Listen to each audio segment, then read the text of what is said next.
Welcome everybody, this is Michael Robinson, Uvalde Hesperian. I have the pleasure of sitting down with Mindy Corporon. And she is here for the Uvalde Memorial Hospital Healthy Minds Matter event. She's our guest speaker. Welcome to Uvalde. Thank you, Michael. You've got quite a story to tell. You actually have something in common big with Uvalde in the sense that you lost family members due to a violent shooting incident. My question is, coming here, you have a message. You've worked through your own or working through your own experience. For the people that are lost loved ones or have relatives or having trouble moving forward from May 24th, what have you learned and what would you like to bring to Uvalde? Yes, well, thank you, Michael.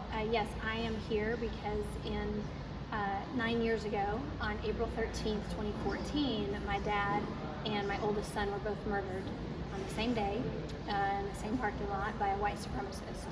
And I found them in the parking lot. So I was in the parking lot before emergency ambulance, before police arrived. And so I've had significant trauma, and I can relate to the families of Uvalde, and so that's why I'm here. You know, Michael, my message is going to be, I'm actually going to offer several messages. What I would say to really not just the families, but everyone trying to help the families, is a year is nothing. When you lose a child, a year is absolutely no time at all. They are still foggy-brained. They are still probably learning how to get up every day. Mm-hmm. They're learning how to go back to work every day. They're learning how to parent again. They're just trying to make it every day. And so one of my messages is going to be, a year is nothing. And so that's one of my messages. And then another key component will be some avenues of healing that I have found very helpful.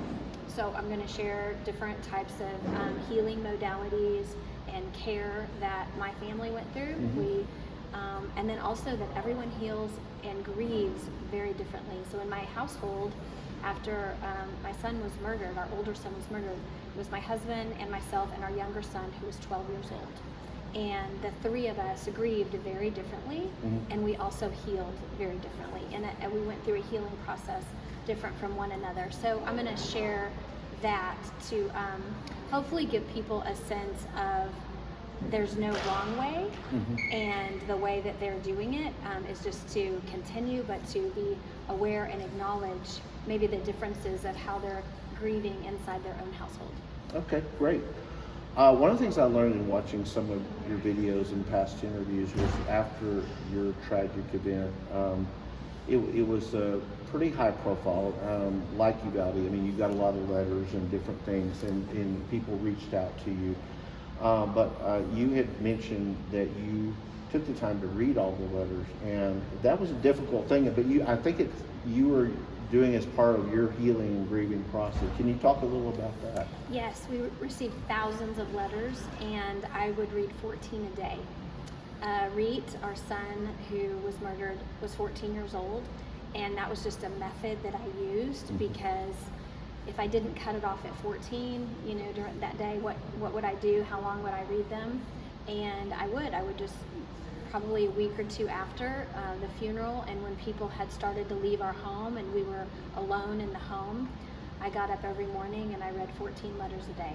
And that forced, not that I was having any trouble crying, I was crying, but it forced more crying, and it also just brought such a ray of sunshine to me from friends of Reet's and people then that I didn't even know. So I got messages from parents of students that I didn't know the students or the parents, but they commented on their student, you know, coming home and talking about Reet before he'd been murdered, and then coming home after he was murdered, and they would share stories, and they were just beautiful and heartwarming. And so that was just a method and a process that I went through that was really cherishing for me.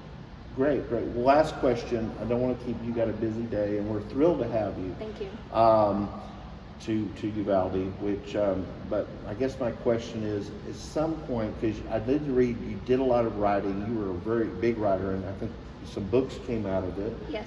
But you kind of, and there's the word new normal, but part of that new normal for you is you decided, and I'm going to borrow a phrase, I had a mess and made it a message. So you decided not to just kind of grieve on your own, but you took what happened to you. What made you decide to do that, and what were kind of the lead up to that?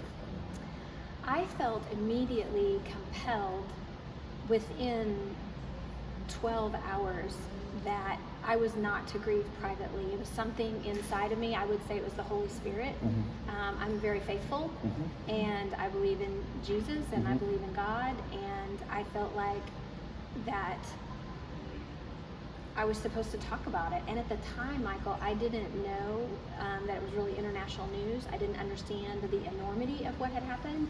But the morning after, a friend of mine, I called a friend over, and she and I were talking, and she said, you can put out a statement that says you want to grieve privately. And I said, I'm not supposed to do that. I said, I can't answer you why. I said, but I'm supposed to share my grief with other people.